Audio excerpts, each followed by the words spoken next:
bakunzi ba Kiyago Media TV muri kumwe na Chris Miguel kuri microphone kuri cameraman turafise side touch twagendeye muri gallery aho twashoboye gusangaho abantu tukunda kumva mu gisagara ca Bujumbura ko ari abastyliste canke abantu bitwa bakoresha tukaba twashoboye gushikira ku bantu ahantu hari shop turashobora kumubaza atwibwire muba mwitwa gutega nitwa abantu benshi bandika izina rya Pajo Patrick yitwa Pajo Patrick. Pajo Patrick mbega ninde aka kazi wagatanguye ejo cyangwa hirya ejo kubatakumenyereye wahora ukorera hehe imbere kukorera ngaha kuko turabona ko ngaha hari ahantu hashasha hatangwe gukora vuba.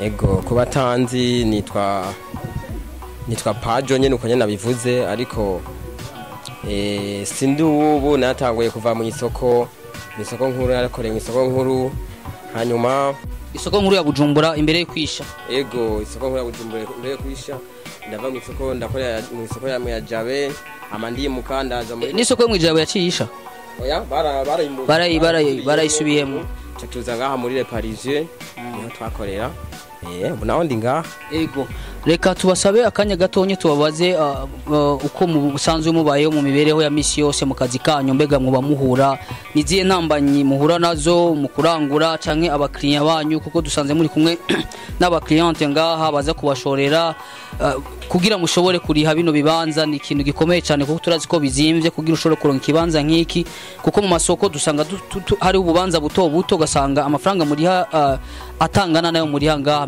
biraborohera cyane kugira mushobore kuriha ahantu ko tubona ngo harakeye cyane. Yego ingorane ntizibura mu kazi kose umuntu akora ingorane ntizibura cyane ingorane dukunda guhura nazo nuko ibibanza dukoreramo birazimvye hariho ukuntu abakiriya bataza nkuko nyene tuba tubishaka ariko hamwe n'ivyo turabandanya dukora tugashiramo umwete twikuramwe ubunebwe kugira ngo mushobore kuhariha mbega yo bishitse mukabura amafaranga yo kuriha ibi bibanza mugacererwa cyane kuriha ibibanza biraborohera cyane kumengo ntabwo bishika bakabugarira. Yego ngaha tuhaba ku makontra no kuvuga tuba dufisemo avance no kuvuga ikibanza yo ubuhejeje avance yawe bace bakugarira ariko utaraheza avance yawe ucerewe ukwezi kumwe ugifise yo avance ntabwo bakugarira. Ego naho yawe ukwezi canka amezi abiri nta nakimwe ugifisemo avance. Ego mbega ko wakoreye mu isoko nkuru ya Bujumbura igihe haba isanganya irasha ucugenda gukorera mu Jabe hoho vyarakoroye kugira ngo abakiriya abagushorera bashobore kumenya aho uri kurakorera. Ni uko ico geho byarangoye kubera ko n'ibintu by'ama WhatsApp ntivyari bwabe byinshi ntivyari bwabe nkuko no bivuga sinzi nta ma WhatsApp menshi we dufise nka twebwe ariko mu nyuma twaci turonka ama WhatsApp maze kwimukira ngaha hoho biroroshe ko abakiriya ntibigeze batakara abo twari dusanzwe turi kumwe twaragumanye kubera terambere urabona ko ryaje. Ego turakunda kumva kenshi ko bishobora gushika mu kazi kamisi yose musanzwe mukora hari n'igihe abantu baza kubashorera hakazamo n'abasuma bakabiba ivyo bimaze kugushikira. Ibyo ntibishobora kubura uretse yuko hari n'ushaka kubona impuzu yambariyeko mugabo impuzu akayambarirako mugabo ntucumumu akambarira impuzu ku yindi hejuru. Yego nk'impuzu w'amahembe agiye kwipima akayambarirako ukazibona ukagigana n'isone yo kuyimwaka kubera ubona ari umuntu menga bari yisoneye ariko si bose cyane ko twabonye abakiriente banyu benshi bakunda kuza bafite imiduga. Yego ariko si bose ibyo bigira ni n'abantu tuba tutamenyeranye ari umuntu mumenya ntashobora kugira ibintu nk'ivyo nk'umuntu abasanzwe ari umukiriente wawe ntashobora kugira ibintu nk'ivyo ntashobora kukwiba. Bakunzi ba Kiyago Media TV murumva ko hariyo intambamye nyinshi bahura nazo abantu twita mu gisagara ca Bujumbura ngo n'abakonesseur kandi koko n'abakonesseur mu muravye n'ukuntu yambaye kumengo wambaye nk'umuririmbyi ga Pajo. Oya nabwo ndi umuririmbyi gusa muri akazi kacu turakunda kwifata neza nyene twambara ibintu nk'abaririmbyi nyene kwa n'abaririmbyi dusanzwe tubakunda. Iyo kabutura ndayambaye yombere